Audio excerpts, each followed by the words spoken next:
Hello, everybody, and welcome to our fascinating medical sciences lecture titled, Can Local T-Cell Immunity Contribute to Protection Against SARS-CoV-2? Thank you very much for joining us. My name is Seita Diop. I am a current MSci Medical Innovation and Enterprise student here at UCL, and I'll be your chair for today's event. Today's exciting lecture will address how T-cells are helping to provide long-lived protection against SARS-CoV-2 infection. We want to keep these lectures as interactive as possible, so please make good use of Twitter and the Q&A function on the Zoom throughout the session to submit your questions for our speaker, Dr. Mariana Denise. The hashtag to use on Twitter is hashtag FMSLectures. That's hashtag FMSLectures. I'm delighted to now introduce our speaker.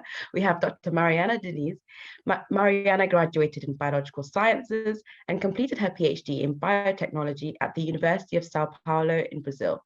Previously, Mariana undertook a research internship at the Worcester Institute in Philadelphia, and then took up the role as postdoctoral fellow at the microbiology department at the University of Sao Paulo and at the Hospital Georges Pompidou in Paris.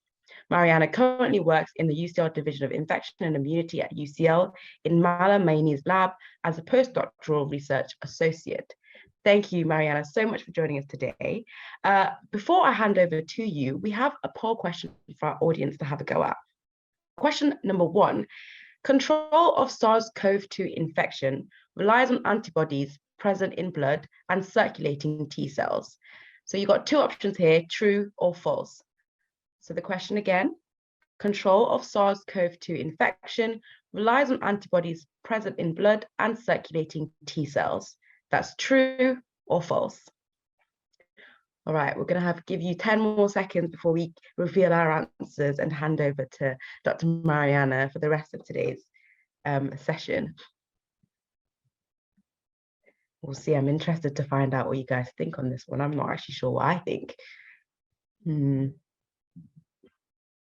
Okay, I think we're ready to reveal our answers. There we go. It seems like the most of our audience think true, 84%, and then we've got 16% saying false for this. And like I said, I'm going to hand over now to Dr. Mariana. Hopefully you can tell us a little bit more about what the answer is to this question. Over to you.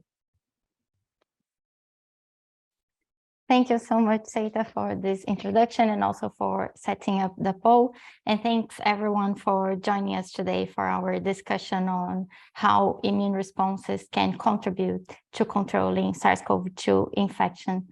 I thought it was really interesting to see how most people have the understanding that the induction of adaptive immunity, such as induction of antibodies and also activation of T cells, can contribute to SARS-CoV-2 infection. But what I'm proposing here today is that we expand and go deeper a bit more into this question and this discussion and try to discuss a bit more about the localization of this adaptive immune response and how that influences the outcome of infection. So the questions that remain open, and I think we'll conduct our discussion today, are the antibodies present in blood and these circulating T cells enough to control SARS-CoV-2 infection? And also, does local immunity contributes to protection against these virus? So as you already are aware, adaptive immune responses are very important to control viral infections. And I think before we go into discussing about the localization of these immune responses, it's important to also that we kind of remind ourselves how adaptive immune responses are generating from the starting point of the virus entry in the cells, or of the starting point of infection. And of course, the induction of immune response is a very complex, and there are many steps involved in the induction of these immune responses, but we can focus on a few steps to highlight main function of the different players involved in the induction of immune responses. So first, I would highlight that after virus entry in the cells, there are rapid cellular sensors and alarms that are triggered, and these induce the expression of inflammatory proteins, such as type 1 interferon, that can stimulate innate immune cells. So innate immune response is the first arm of the immune response that is elicited after a viral infection. It happens in the first hours already after a virus infection. And the innate immune cells, like neutrophils, dendritic cells, and macrophages, they can produce a vast range of proteins that are inflammatory cytokines and chemokines, and they can also phagocytize virus and virus-infected cells. These actions that these cells can do contribute to restricting the viral replication within the cells, and also contribute to recruit additional immune cells to the site of infection. Also, the cells of the innate immune system, they are very good at uptaking viral antigens and then processing and presenting these antigens for cells of the adaptive immune system, so for T cells especially. And with this, the innate immune system contributes to activate, or what we call to prime, the adaptive immune response. The adaptive immune response then confers a more specific response to viral antigens. It happens a bit later after infection, usually within 6 to 10 days after the onset of viral entry. And this viral-specific response is coordinated amongst different players of the adaptive immune system. And today we're going to be focusing a lot of the discussion on B cells and T cells, like CD4 T cells and CD8 T cells. So again, in a very simplistic way, the main function of the cells of the adaptive immune system can be described as, for B cells, the production of antibodies. And then for T cells, like CD4 T cells, there is a range of function that these cells can perform. They can help B cells and CD8 T cell responses, and also they can have effector functions themselves, especially through the production of cytokines. They can recruit also innate immune cells to the site of infection, and they can exert direct antiviral activities. And then for CD8 T cells, their main function is to recognize and kill infected cells. So the adaptive immune response, as I briefly mentioned, it takes longer to be developed. And this is related to the necessity of selecting and expanding virus-specific cells from an already existing large pool of naive cells. So T cells and B cells, they recognize a specific part of the virus, and these cells are already present in our naive cell pool. And then when these cells encounter antigen, they are selected and have to proliferate. And this takes time to generate enough cells to promote a sufficient control of a viral infection. Then after these cells proliferate and are capable to control viral replication, or no more viral antigens are present, these cells start to decline in numbers. So there is a contraction on the population of these cells. And then later, or in a more longer term after infection, a pool of selected cells is still maintained, and they are differentiated into memory T cells. Of course, this also happens during SARS-CoV-2 infections. So the dendritic cells in particular can uptake viral antigens after entry of SARS-CoV-2, after infection of SARS-CoV-2 in the airway epithelium. And these dendritic cells are very efficient in presenting SARS-CoV-2 antigens to T cells in particular. So with this, these dendritic cells are able to prime the adaptive immune system, inducing T cells and B cells that can recognize SARS-CoV-2 antigens. There is a range of especially CD4 T cells that are important in SARS-CoV-2 infection, as we are going to discuss a bit more further. So these CD4 T cells develop into helper cells that can produce cytokines. There are also some regulatory CD4 T cells that produce IL-10 and can contribute to avoid a exacerbated inflammation. There is the induction of cytotoxic cells, especially CD8 T cells that can kill infected cells, and CD4 T cells that are follicular helper cells that can contribute to maturate B cells and develop or differentiate, help in the differentiation of these into plasma cells that can produce and secrete antibodies that will be able to neutralize SARS-CoV-2 virus. And then after viral control, it's ideal that there's also the development of memory cells. So both for memory T cells and memory B cells that would be able to recognize and mount a quick response in the case of a secondary infection. So the memory T cell response is desirable to confer this long-term protection against infection. So as I already mentioned, but then just seeing this graphically, after a primary infection, there is the induction of adaptive immune responses. They reach a peak until the viral is eliminated and the viral antigens are eliminated. And then ideally, everything going well, there is the induction of memory responses that are maintained long-term.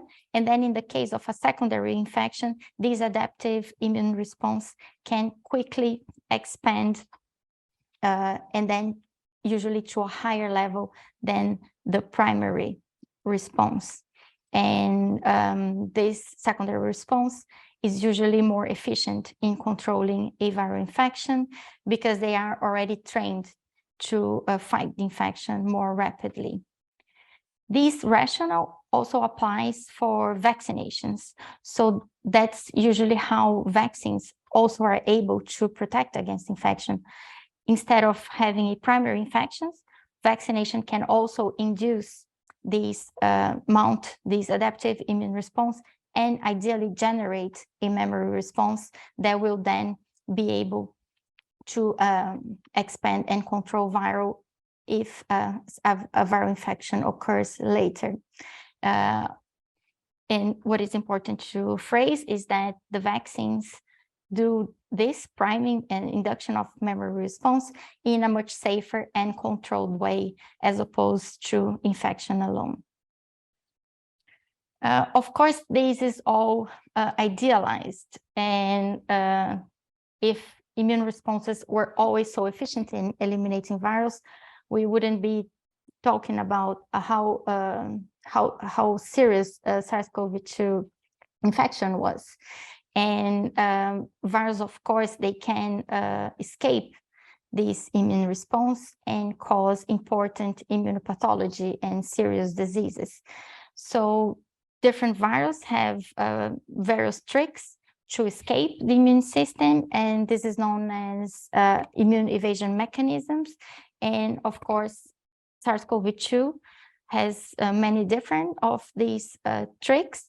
And one particular important thing that SARS-CoV-2 infection does is that it switches off the initial steps of viral recognitions. So it's particularly effective in avoiding or at least delaying the triggering of intracellular innate immune responses. So avoids or really limits the production of type 1 and type 3 interferons that are an alarm for the induction and progression of innate and adaptive immunity.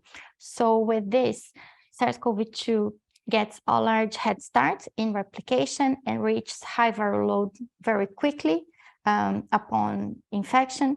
And also SARS-CoV-2 infection fails to prime an adaptive immune response for a prolonged time. So there is a delay in the induction of these adaptive immune responses. And when these are elicited, the viral load is already at really high levels.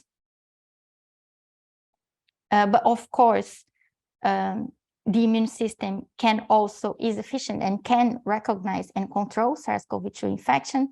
And we observe this since the majority of people can control the infection efficiently. So when we look at antibodies and B cells that can specifically recognize SARS-CoV-2, we see that the majority of SARS-CoV-2 infected individuals seroconvert within 5 to 15 days after infection.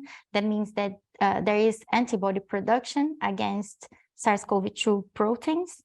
The main target for antibodies is the protein spike, which is a protein that is exposed in the surface of the virus. And antibodies, particularly targeting the receptor binding domain, or RBD, are of special importance because this region, the receptor binding domain, is the region where in spike interacts with ACE2, that is the receptor that the virus used to enter the cells. And so neutralizing antibodies, particularly targeting this region, are important to avoid that the virus enters the cells. And of course, and just as a reminder, spike is the antigen that is present in the current vaccines. What is interesting when we think about antibodies elicited during SARS-CoV-2 infection is that the neutralizing antibody titers, or also just total antibody titers, are higher in individuals with severe COVID-19 disease. So what this graph is showing us is that in severe infection, there is a high induction of antibodies that can induce better reduction of viral load. And the reduction of viral load is lower in using antibodies purified from individuals that had moderate or mild infection. So although these show us that even in the presence of highly neutralizing antibodies, there is an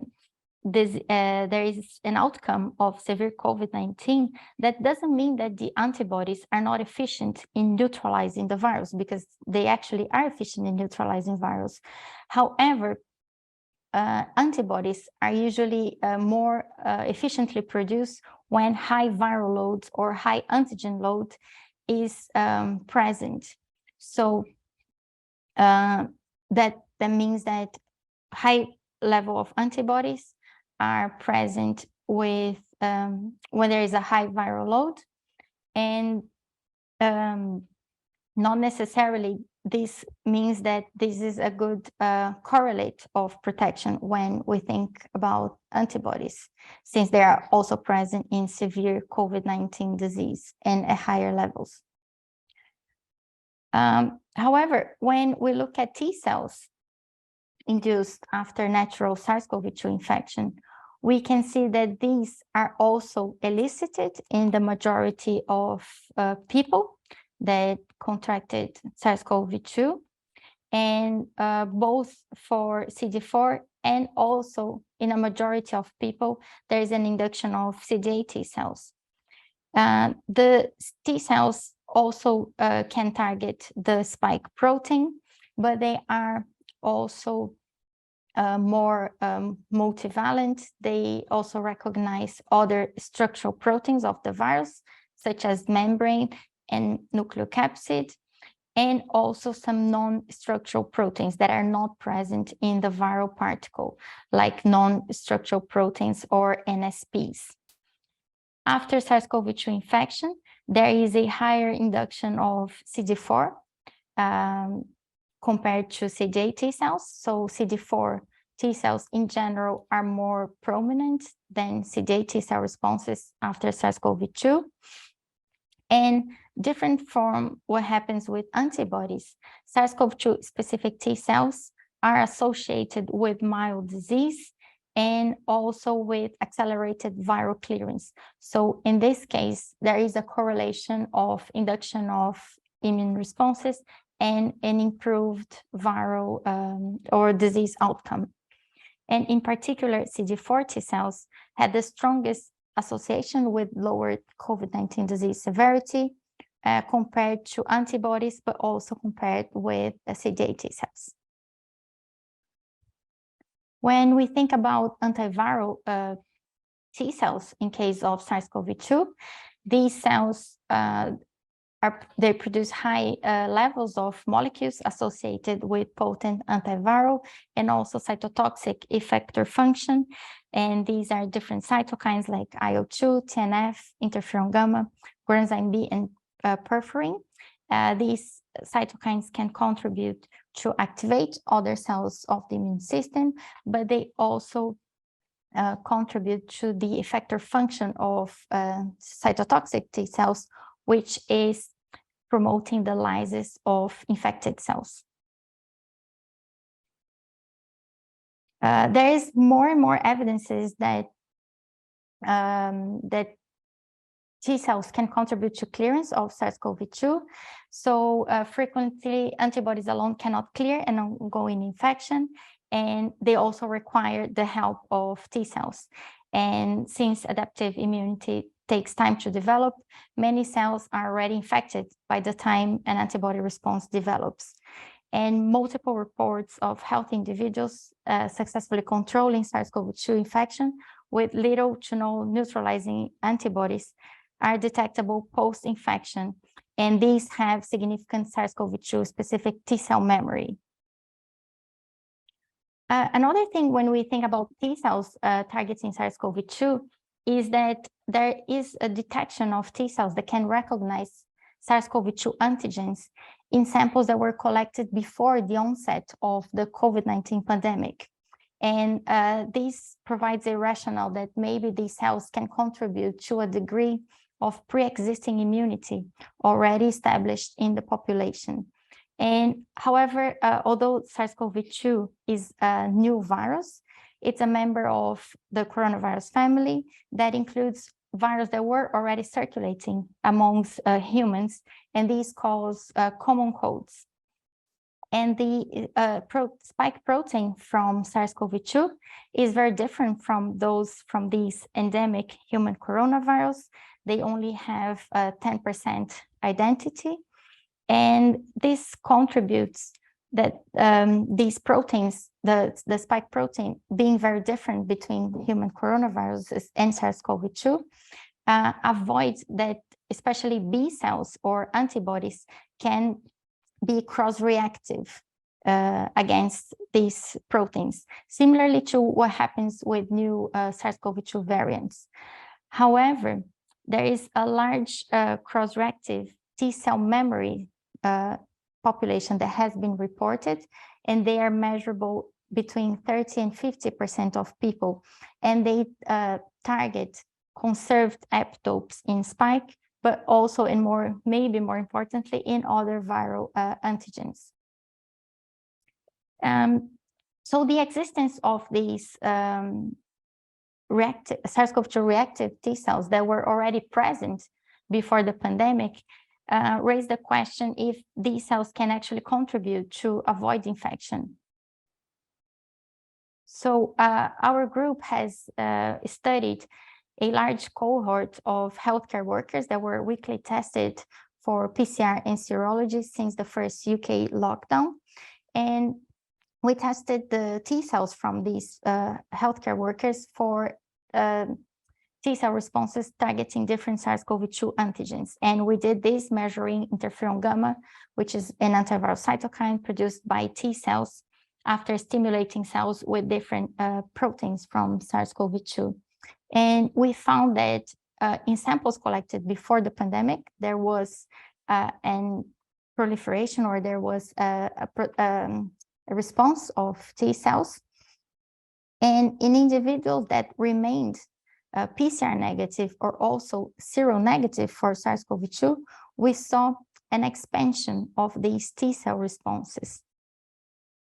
In the case of these individuals that remained seronegative, we found that the responses were enriched, particularly targeting the replication and transcription complex of the virus, which are non-structural proteins that contribute to viral replication, and T-cell responses targeting these RTC domain, they are enriched in also pre-pandemic samples, so in these pre-existing T-cells.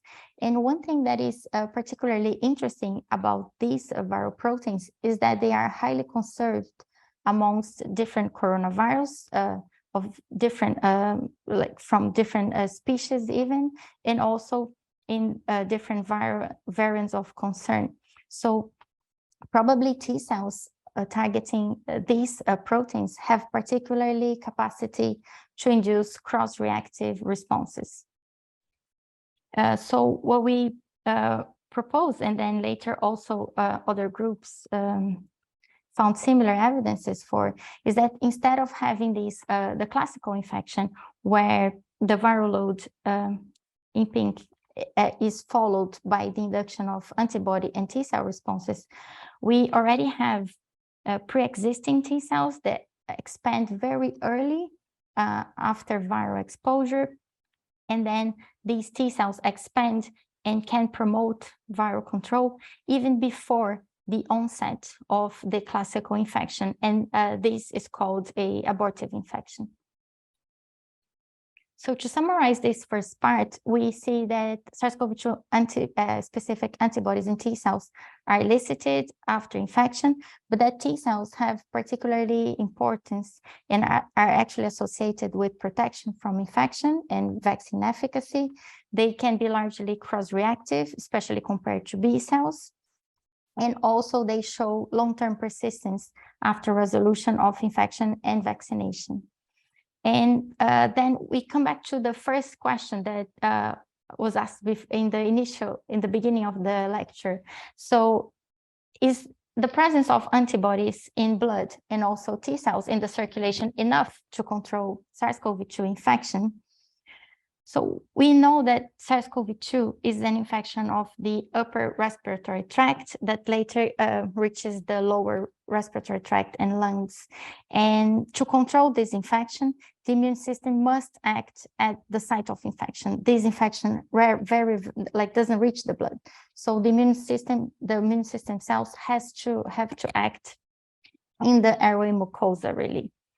And one thing that is important is that systemic and mucosal compartments are largely distinct and largely independent, and different tissues and mucosa of different organs have particular or more specific professional cells localized in these different tissues.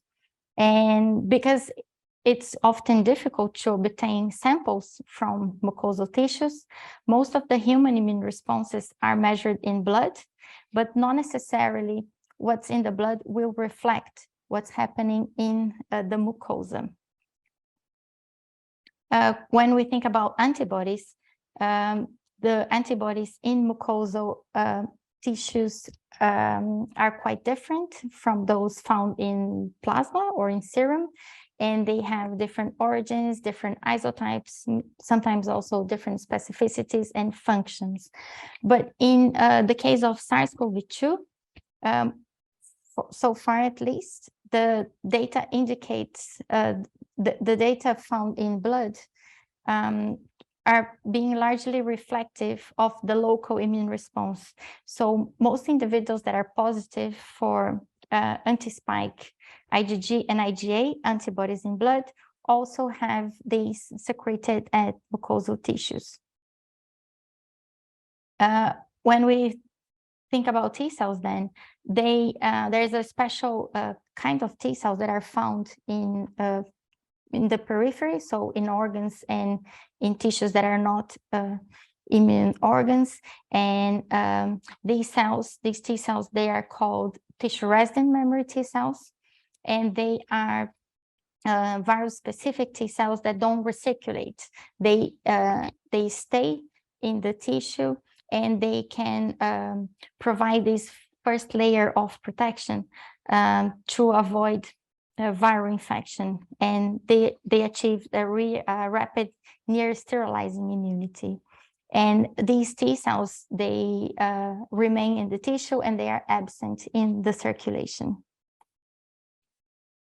And how relevant is these cells localized in tissues or in the mucosal airway important to control SARS-CoV-2 infection? So first, it's important to understand how is the relationship between these immune responses in blood and in tissues, since especially the blood is what's more available to study as responses in humans. So we try to address if these pre-existing SARS-CoV-2 cross-reactive T cells were present in the airways. And the hypothesis behind this would be that if an early viral control would require that these pre-existing cross-reactive T cells were already resident at the site of infection. And then we studied bronchoalveolar lavage samples and looked for these pre-existing T cells in samples collected before the onset of the pandemic. And we found that in 50% of the pre-pandemic bronchoalveolar lavage samples, there was an induction of CD4 and CD8 T cells capable of producing antiviral cytokines. Here I'm showing some graphs, some cells measured by flow cytometry. And what is interesting is that when we compare the cells, the responses in PBMCs, which are the peripheral blood mononuclear cells, they are always present at lower frequencies as in bronchoalveolar lavage samples, showing that there is an enrichment of SARS-CoV-2 cross-reactive T cells in the airways. One thing that we found is that where the T cell responses were positive in the bronchoalveolar lavage samples, we also found higher viral titers for common cold human coronavirus, which are probably the source of priming for these pre-existing T cells. And then the question remains if the presence of these pre-existing cross-reactive T cells have actually a protective effect, and this will only be answered with future studies. Other groups also have suggested evidences for array T cells in SARS-CoV-2. So more T cells were found in bowel and also in lungs with moderate cases of SARS-CoV-2 compared to severe cases. Also, the presence of T cells in bronchoalveolar lavage samples were associated with younger age and survival. And also, tissue-resident SARS-CoV-2 T cells were found in lungs and nasal cavity in convalescent individuals. Different animal models also suggest that it's important to have these T cells present at mucosal airways to avoid infection in other respiratory viruses. And animal models are important in this case because you can manipulate the immune system in a way to really try to dissect the role of the systemic and the local immune system. And these studies, for instance, they use a transfer of only tissue-resident T cells, and they see improved viral control. And also, they can deplete CD4 cells, specifically in the airway, and then seeing that in the absence of these cells, the control of respiratory infections is lost.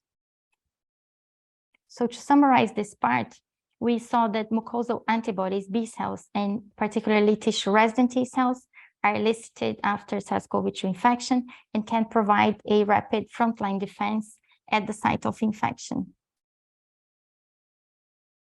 With this, we have a second question.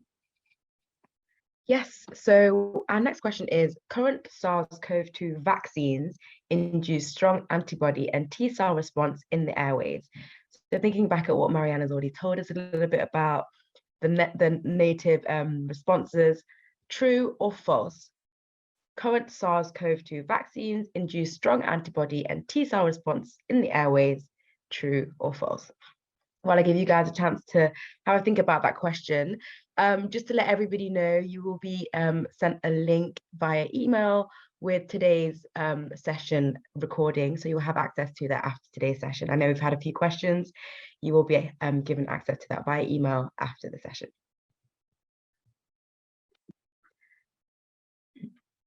Okay, hopefully that's given everybody a chance to have a think. And our answers are quite divided, actually. We've got 65% with true and 35% with false. Mariana, what do you think? Thanks. So yeah, so how we've seen that local T cell responses or immune responses in the airways are important to control SARS-CoV-2. It's also desirable that the vaccines are able to induce this type of response. But the current SARS-CoV-2 vaccines might not be so efficient in doing that, actually.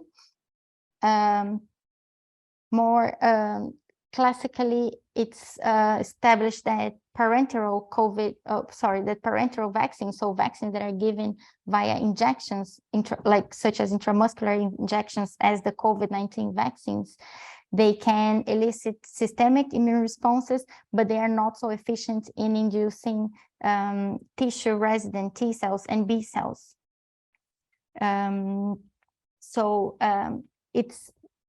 It's known that to induce better responses in the mucosa or in tissues, it's usually required that you use a mucosal immunization. And this has been done already for influenza vaccines, for instance. So there is a precedent for this also in humans. In the case of the current SARS-CoV-2 vaccines, there is still not a consensus about their capacity to induce response in the mucosal tissues. Some studies have seen that or have detected antibodies and also spike-specific T cells, for instance, in the nasal cavity of individuals that were not infected and vaccinated with the mRNA vaccine. But most of studies that are looking at immune responses in the airways have seen that have only seen induction of tissue-resident spike-specific T cells in, for instance, nasal cavity or also bronchoalveolar lavage in individuals that were vaccinated but also experienced a breakthrough infection. And for antibodies, it seems that this can be a bit less controversial. So there is studies have reported that vaccination induces some level of mucosal IgA or mucosal antibodies, but again, when individuals, and this can be seen in the graphs on top, like when we see that individuals that have, when we look in the serum in blood, there are higher antibody titers in individuals that are infected compared to individuals that are not infected. And then in the saliva, the same trend follows of the antibodies seen in blood. Our group has also tried to investigate this in patients, and we found similar results as the ones I previously mentioned. So when we look at the presence of antibodies here in serum or bowel, we see that individuals that are vaccinated only show higher antibody responses in serum and lower antibody responses in bowel. But then when individuals are infected and vaccinated, these responses are higher than individuals that are only vaccinated. And the same trend we can see for T cells. So we see that the T cells in bronchoalveolar lavage samples are again enriched compared to blood. And then there is this expansion of these virus-specific T cells only in individuals that are infected and vaccinated compared to individuals that are only vaccinated. So this is also like seen in animal models. And like I mentioned, there is probably an importance now to try to develop mucosal vaccines, because a lot of animal studies have shown that intranasal immunization are very efficient in inducing immune T cells in the lungs, and also memory T cells in the lungs that can actually control viral burden and improve survival, and that intramuscular immunization is much less efficient in inducing these local T cell responses and providing protection to infection. So to summarize what we discussed today, mucosal immunity is highly induced by infection and minimally induced by parenteral immunization, and there is a rationale to optimize current vaccines to induce mucosal immune responses. Mucosal administration in the case of SARS-CoV-2 would probably be intranasal vaccination that has been developed already efficiently in humans, and could be also applied to SARS-CoV-2. And from our results with pre-existing T cells, it would be also interesting to continue targeting the spike protein as current vaccines do, but also include other antigens of SARS-CoV-2. And for instance, would be important to include the RTC proteins, which are these highly conserved proteins that can maybe provide this frontline immune surveillance also against future variants. And thank you all for listening. Happy to take questions.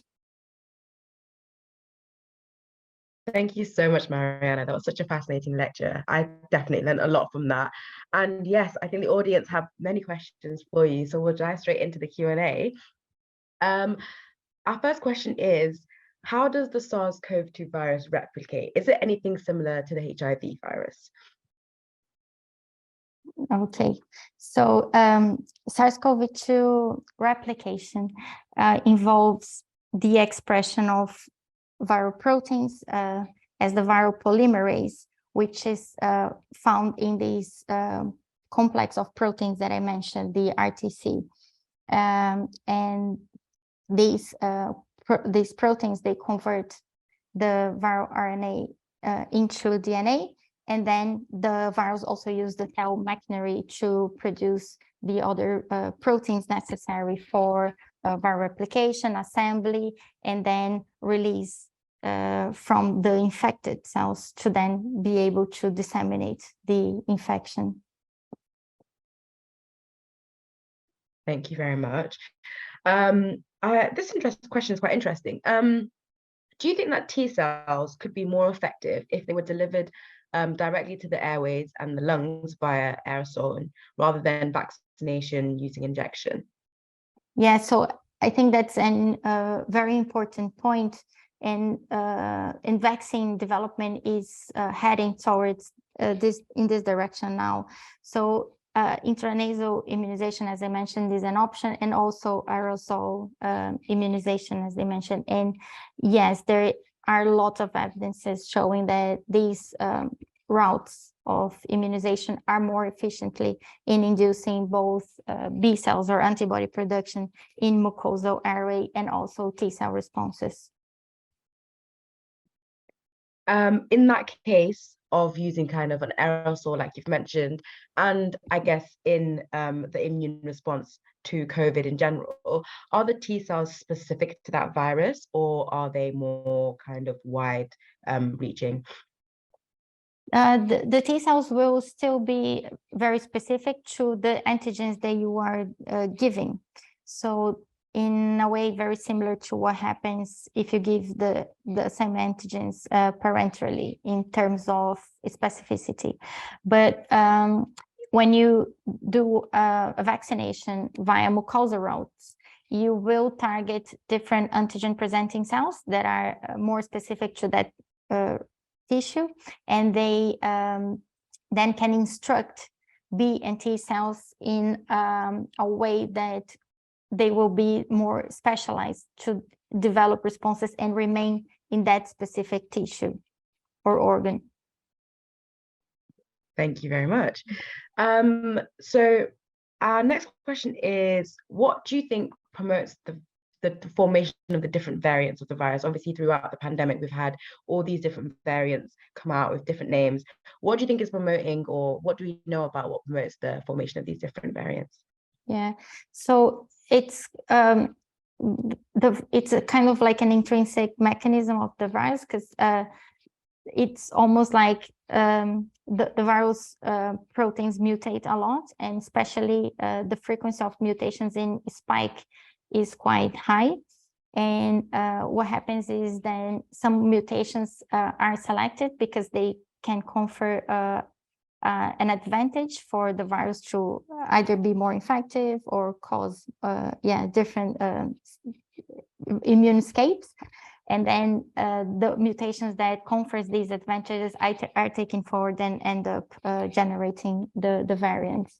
So it's something that not necessarily we can avoid, but I think what we can think about in terms of preventing against disease, against other variants, is focusing the immune response in these more conserved regions rather than in the proteins that mutate and change a lot. That makes sense. And like you said, it's about finding out exactly what is in those conserved regions. It's a lot harder than we would like it to be. Someone would like to know a little bit more about what actually is an epitope. Okay, so epitope is the minimal region within an antigen that the T cells can recognize. So usually CD4 T cells recognize regions of about 15 amino acids in a viral protein, and T cells of about 8 or 9 amino acids. And then these minimal regions are the epitopes that the TCR on the T cells can recognize, and then they can respond to that. Thank you. We've got a question here that I'm learning something about as well, actually. What do you think about the inhaled vaccines already available and produced in China? So I don't know exactly the results from these studies. I'm not like so familiarized with it, to be honest.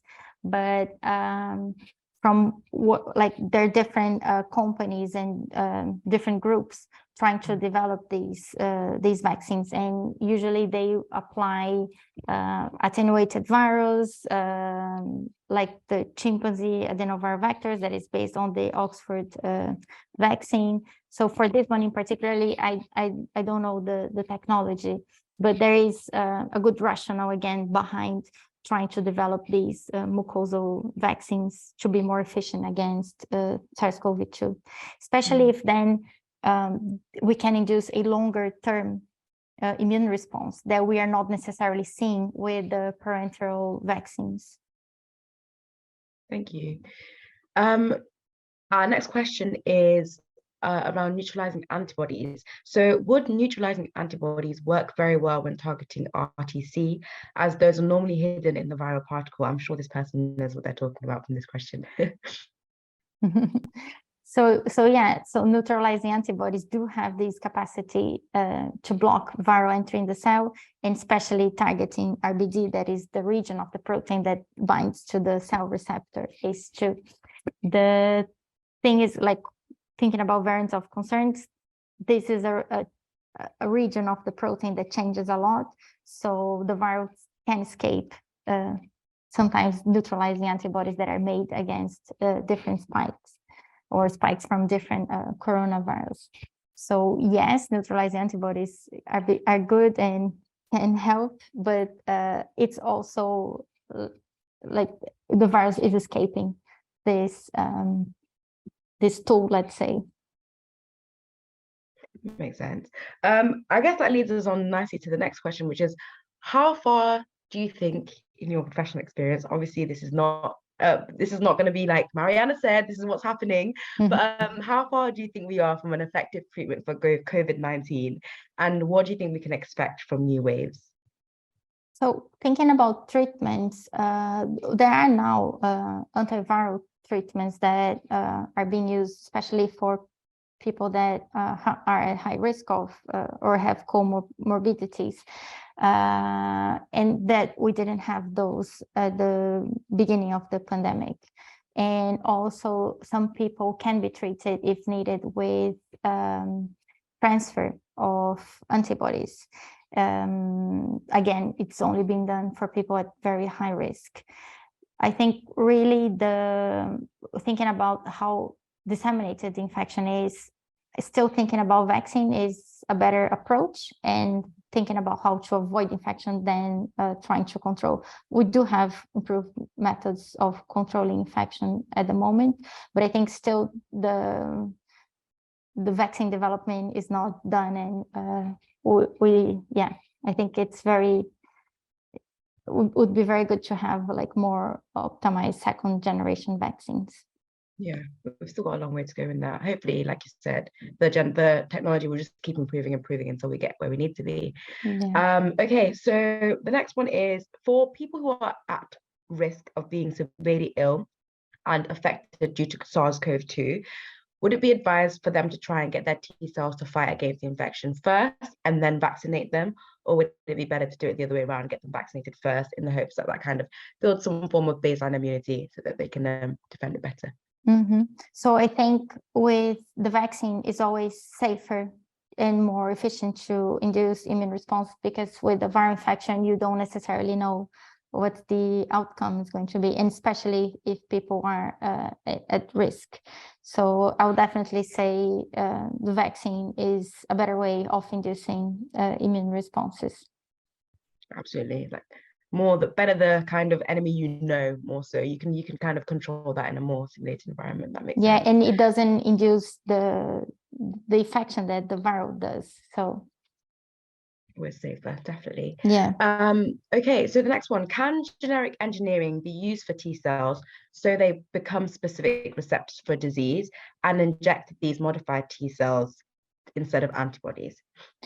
Yeah, so this is a technology that is used a lot, especially when we think about different types of cancer.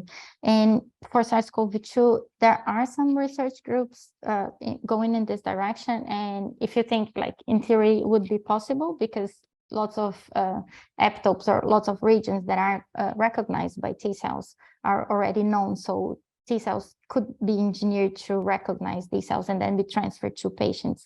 But again, when we think how disseminated this infection is, and that we need to protect or to treat basically everyone, still engineered T cells or CAR T cells are a bit far in that direction of development, because they have to be, at least so far, developed personalized as a treatment, and they are at much higher cost than vaccines.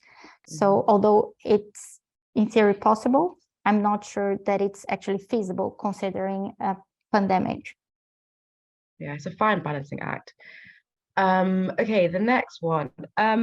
Is there a reason why CD4 has a higher affinity than CD8? So it's it's not necessarily that the CD4s have higher affinity than CD8 in SARS-CoV-2 infection. It's somehow they are being more activated and more triggered.